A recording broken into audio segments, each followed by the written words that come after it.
আজ আমরা রান্না করব দুই ধরনের মজাদার সামুদ্রিক মাছ, সামুদ্রিক রূপচাঁদা মাছ আর বিশাল ব্রিকেট মাছ। এইসব কিছুই রান্না হবে আমাদের নতুন মাটির চুলোয়, যেখানে আগুনের আঁচে আর ধোঁয়ার গন্ধে রান্না মানেই একদম আলাদা স্বাদ। এই রান্নার আনন্দে আমাদের সাথে থাকবেন বড় আপু আর খালামণি। তাদের হাতে ছোঁয়া আর অভিজ্ঞতায় প্রতিটা কাজ হয় সুন্দর ও নিখুঁত। গল্প, হাসি, ঘরোয়া পরিবেশে ধীরে ধীরে তৈরি হবে দুটো আলাদা রেসিপি, যেগুলো দেখলে মুখে জল চলে আসবে।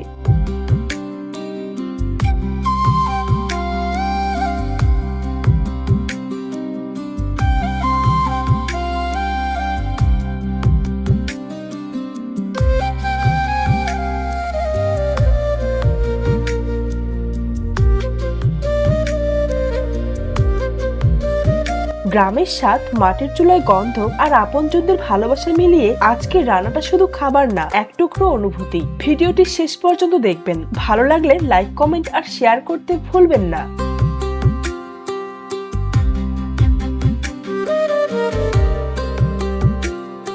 এই মাছটা হলো সামুদ্রিক কোরাল মাছ। গায়ের রং একদম সাদা ও চকচকে, আর বিশেষ বিষয় হলো এই মাছের শরীরে কোনো আঁশ নেই। দেখতেই বোঝা যায় কতটা টাটকা আর পরিষ্কার।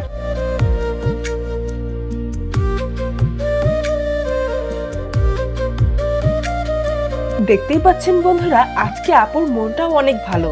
এর আগেও আমরা এর চেয়েও বড় একটি কোরাল মাছ ফ্রাই করে দেখিয়েছিলাম, যেটা আপনাদের অনেকেরই ভালো লেগেছিল। তবে আজকের কোরাল মাছটা আমরা একটু ভিন্নভাবে রান্না করব। আজ ফ্রাই নয়, এই মাছ দিয়ে তৈরি হবে মজাদার ভুনা। মশলা আর ধীরে ধীরে কষানোর মাধ্যমে কোরাল মাছের আসল স্বাদ আর নরম টেক্সচারটা আজকে তুলে ধরার চেষ্টা করব।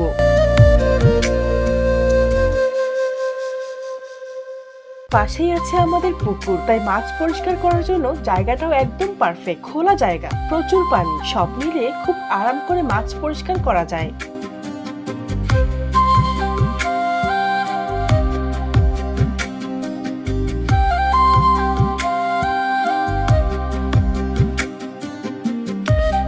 পানির মধ্যে মাছ ধোয়া আর কাটার কাজ করলে যেমন পরিষ্কার হয়, তেমনি একটা স্বাভাবিক গ্রাম বাংলার অনুভূতিও পাওয়া যায়।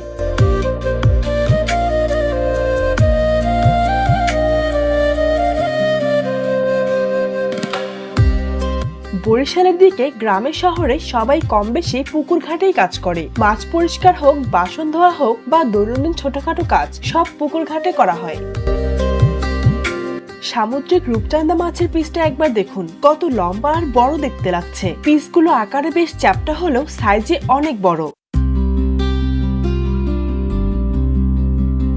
সমুদ্রের রূপচাঁদা মাছ সাধারণত এমনই বড় হয়। এর চ্যাপ্টা গঠন আর চকচকে গায়ের রং মাছটাকে দেখতে আরো সুন্দর করে তোলে।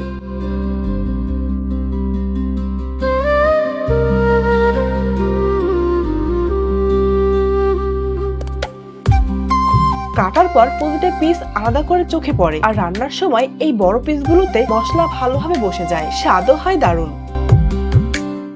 আপনারা দেখছেন বরিশালের রান্নার রেসিপি। প্রথমে মাছের টুকরোগুলোতে হলুদ, মরিচ ও লবণ ভালো করে মাখিয়ে নিতে হবে।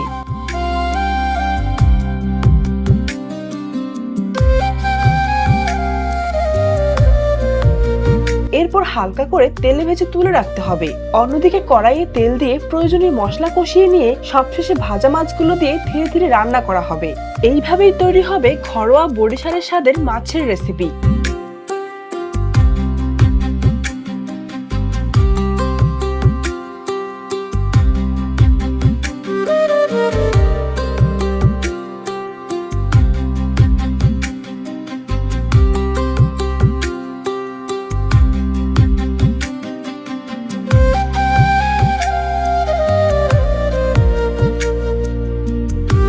বড়দের রান্না দেখে ছোটরাও উৎসুক হয়ে ওঠে রান্না করতে। এই যে দেখছেন ছোট্ট ফুলকুমারী, সে নিজে থেকেই এগিয়ে এসে রান্নার জোগাড়ে হাত লাগাচ্ছে।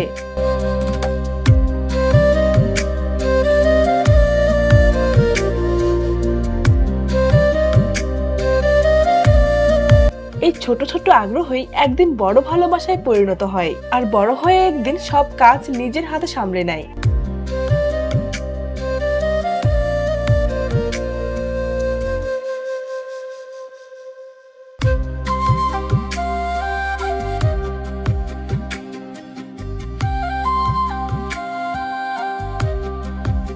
মাছের এক পিঠ ভাজা হয়ে গেছে, এবার নিচের দিকটা উপরে করে দেওয়া হচ্ছে।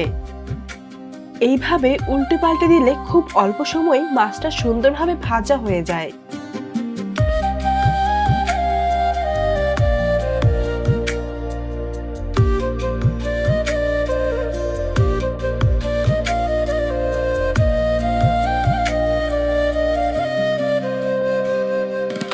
এদিকে ব্রিকেট মাছ ভাজা সম্পূর্ণ হয়েছে।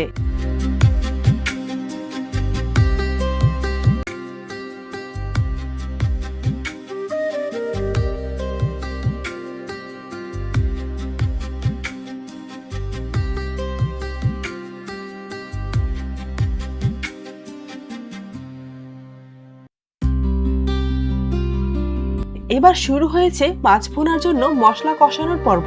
ধীরে ধীরে পুরো পরিবেশে মশলার ঘ্রাণে ভরে উঠেছে।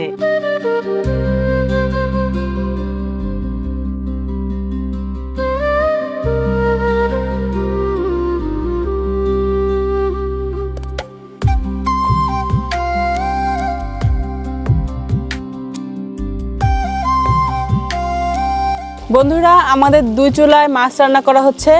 এখানে আছে রূপচাঁদা মাছ, তারপরে হচ্ছে কাউয়া মাছ, আর এখানে আছে ব্রিকেট মাছ।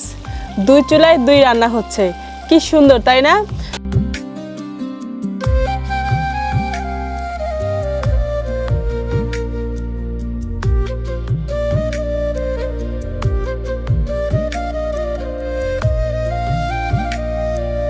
রান্না হয়ে গেছে আমাগো মাছ, এখন পোলাও বসাই দেব।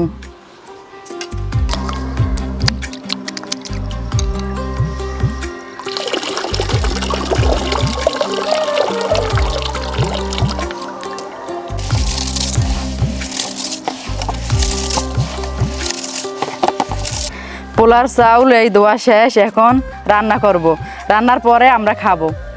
মাছও রান্না শেষ।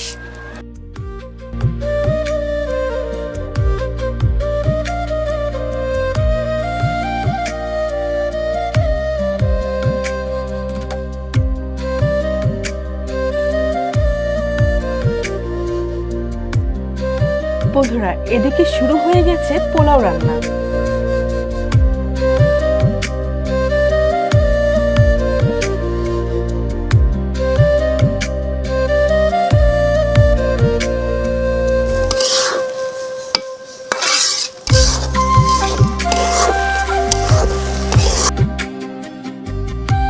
পোলাও বসানোর পর পরিমাণ মতো পানি ঢেলে নেওয়া হচ্ছে, যাতে চালগুলো ধীরে ধীরে সুন্দরভাবে ফুলে ওঠে। আজকের পোলাওতে দেওয়া হবে লিকুইড দুধ, যা স্বাদ আর গ্রানকে করে তুলবে আরো সমৃদ্ধ।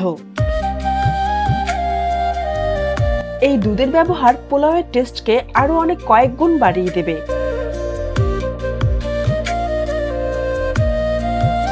পানি দেওয়ার পর ঢাকনা দিয়ে রাখা হলো। 5 থেকে 6 মিনিট পর ঢাকনা উঠাতেই তৈরি হয়ে গেল আমাদের মজাদার ঝরঝরে পোলাও। আপনাদের কাছে যদি আমাদের ভিডিওগুলো ভালো লাগে, অবশ্যই লাইক করবেন, সাবস্ক্রাইব করবেন, আর ফেসবুকে দেখে থাকলে ফলো করবেন। টাটা।